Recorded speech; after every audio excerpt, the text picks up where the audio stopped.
yesterday had been unexpectedly painful. He'd been sitting by the fountain, hands cut and bleeding, trousers and shirt dirty all along the front. It had been obvious he'd fallen shortly before she'd arrived. Seeing the blood on his hands, and the almost casual way he'd forgotten about it, jolted her heart. It seemed he'd grown used to falling, to getting hurt. No one should be in such constant pain that they grew accustomed to it like that. Anne had wanted to wrap her arms about the wounded Viscount's neck and comfort him, but she resisted. They knew so little of each other, and he didn't know her well enough to see the difference between pity and compassion. He would despise her if he thought she pitied him. She only desired to comfort a man who had been deeply hurt. She couldn't begin to imagine what he might have endured since he'd lost his sight. It had been ages since she'd seen him. All the balls she attended, the dinner parties, were empty without him there. He'd closeted himself up in his house and no longer participated in life.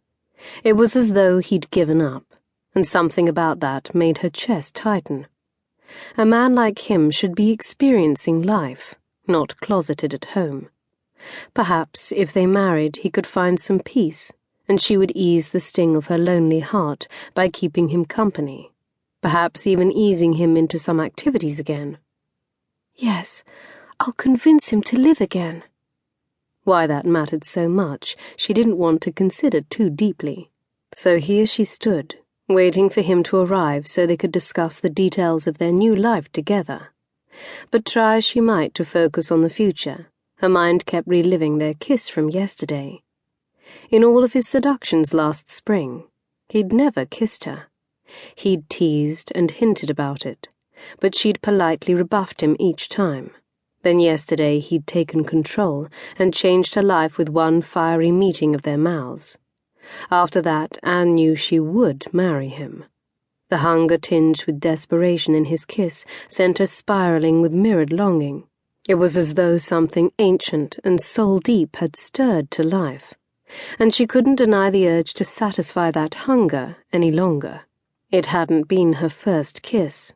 Her first had been taken, stolen, by a man she despised, a man who still frightened her. And he'd stolen more than just a kiss. He'd taken something that she could never reclaim. At only 18 years old, she'd lost any right to a marriage like her friends. Any potential bridegroom would have realized she was no longer a virgin, and the scandal it created would be unbearable. She would have to tell Cedric, but not yet.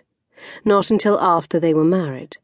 It felt wrong to conceal such an important truth from him, but she couldn't risk losing his agreement to their union.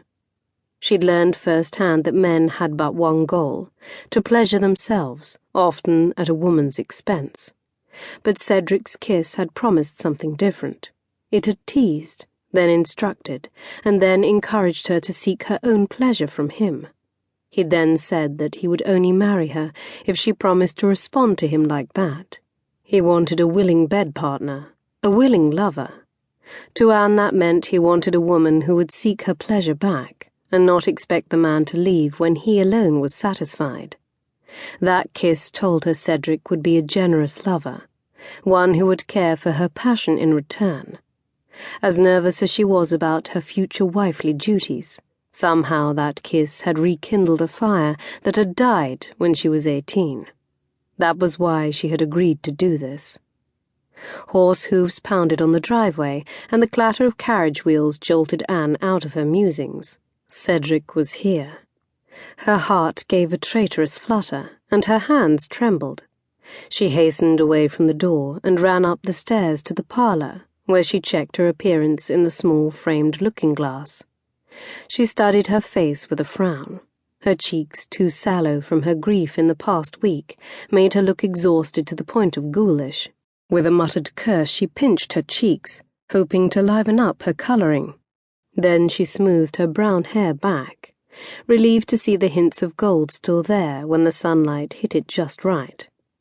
Her hair made her passably pretty, as did her eyes, but she was nothing compared to the ladies she'd seen Cedric spend time with over the years. True beauties. She sighed, her heart stinging. Then she froze.